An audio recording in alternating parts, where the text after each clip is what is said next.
Donald Trump just said the quiet part out loud. We don't have to guess anymore because he just said at his rally in West Palm Beach, Florida, that if he wins this election, there won't be a fair election in 2028. I don't know how conservatives will defend this one. I don't even know how they've defended his years of fascistic rhetoric about being a dictator on day one, about deporting immigrants en masse, or even stripping citizenship away from people who burn the American flag, which falls under the First Amendment. He's also gotten his supporters to take violent actions on January 6th. That's not even the worst part. His total disregard of every single rule and law in America is absolutely disgusting. He undermines our courts. He pressures Brad Raffensperger and undermines our elections. I could go on, but right here, this reads, Trump, you have to get out and vote. You won't have to do it anymore. 4 years, it will be fixed. It will be fine. You won't have to vote anymore. In 4 years, you won't have to vote again. And watch this clip.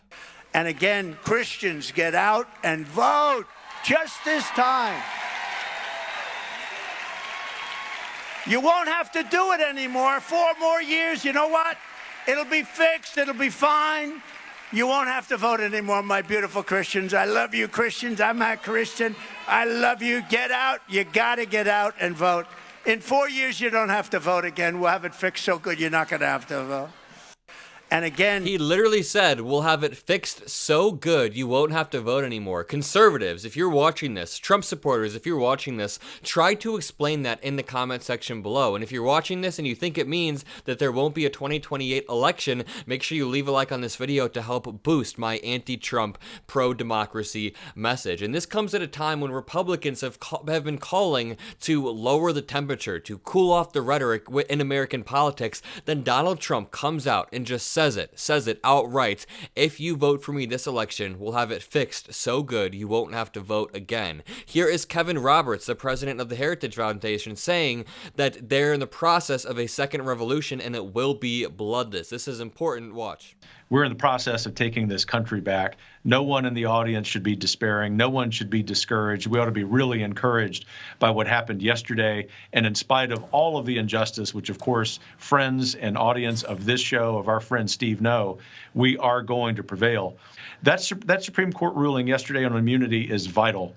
The reason that so many anchors on MSNBC, for example, are losing their minds. Keep in mind, this happened the day after the Supreme Court ruling about presidential immunity, and that was a big win for Republicans. That was a big win for the Heritage Foundation because it embraces this maximalist version of unitary executive theory, which says that the president can do whatever they want with no checks from Congress, no checks from the Supreme Court. Not only does it say that in Project 2025, but Justice Roberts agreed with that in the Supreme Court ruling. But listen to what he's about to say. And then remember, Republicans are the ones calling to lower the temperature after Donald Trump gets a slight owie. Daily is because our side is winning. And so I come full circle in this response and just want to encourage you with some substance that we are in the process of the Second American Revolution, which will remain bloodless if the left allows it to be. What else could that mean? I don't know how conservatives defend it at this point. He is calling for a civil war.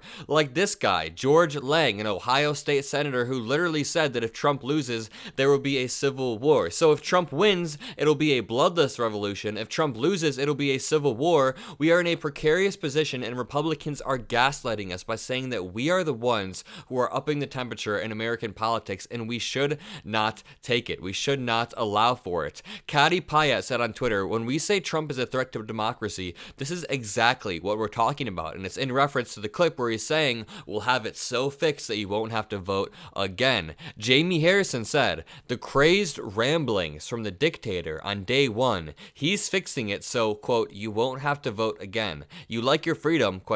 You sure as hell better get ready to protect it, or be ready to protect it. Get registered and vote. Well said. Back to this clip of George Lang. Just watch.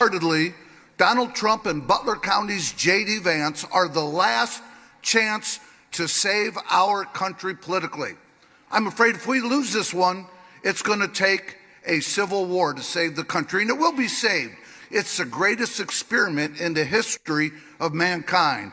And if we come down to a civil war, I'm glad we got people like Schmitty and the Bikers for Trump on our side. They're courageous people. We've also achieved what the pro-life movement fought to get. For 50 years, they've wanted to get this. For 50 years, they've been working so hard getting abortion out of the federal government. They wanted it out. That means... I'm incredibly surprised Donald Trump is still running on abortion, still talking about it. I guess he is at a Christian conference, but these clips are super easy to use against him, especially when his opponent is a woman who is a super good orator and can go out there and prosecute the case. Also, when it comes to these clips of Donald Trump making anti-democratic remarks, I cannot wait for VP Harris's team to turn this into an ad against him. This will go so incredibly viral on TikTok in a way that President Biden's team just wasn't able to make it. I don't think it would have been possible. You know, President Biden is great at politics, but as a candidate this election cycle, his TikTok wasn't doing well. I'm using TikTok as an indicator because in my generation, Donald Trump blew up on TikTok and everyone was following him. He had 10 million followers, and now VP Harris's account went from 300,000 followers when Biden ran it to 2.5 million followers now that VP Harris is running it. So the excitement is real and it is demonstrable on social media. And people now understand that Donald Trump will end our democracy if he gets back into office. And it's annoying to me because conservatives like Ben Shapiro always make this argument that the guardrails held the first time Trump was in office, barely. So that means we should just toss him the keys to the truck and let him try to drive off the road again during a second term, but he will immediately drive off of the already broken guardrails and he will break our liberal democracy. He is always praising Viktor Orban, who stripped away the liberal democracy of Hungary, and Donald Trump's Project 2025 would do a very similar thing. Through all of Donald Trump's attacks on the media, jokes about being a dictator, all of Donald Trump's lack of understanding of our Constitution, which leads him to say unconstitutional things, I don't understand how anybody can defend him and still say that you're a patriot. I don't understand how after January 6th, after he tried to subvert the will of the American people, you cannot connect the dots between him saying stuff like this, saying that elections are rigged, or saying that if you get out and vote, we won't have another election. I don't get how people can't draw the line or connect the dot between the political violence that we see in America and Donald Trump's crazy ramblings that are anti-democratic oftentimes.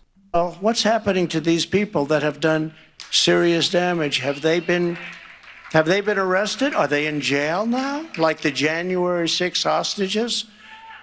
And when are they letting them out? You know, we had a great Supreme Court ruling 4 weeks ago. So Donald Trump is talking about pro-Palestine protesters in this clip, but did those protesters try to stop the peaceful transfer of power? Did they try to hang the vice president while he was certifying the results of a political opponent? If they didn't, then you can't compare them to January 6th. I absolutely hate how Republicans do this whataboutism. Anytime you bring up January 6th, I will bet you $10 right here. I'll bet you anybody watching, it'll take 5 minutes for Republicans to bring up BLM. Go try it with your conservative family members. That is always how it works. If you enjoyed this video, make sure you leave a like, make sure you comment a blue heart, hit that subscribe button, go join the Adam Mockler subreddit, the Adam Mockler Discord. You can find it all in the description below. We are building a great community heading into this election where we are pro-democracy and anti-Trump, so go have a great night.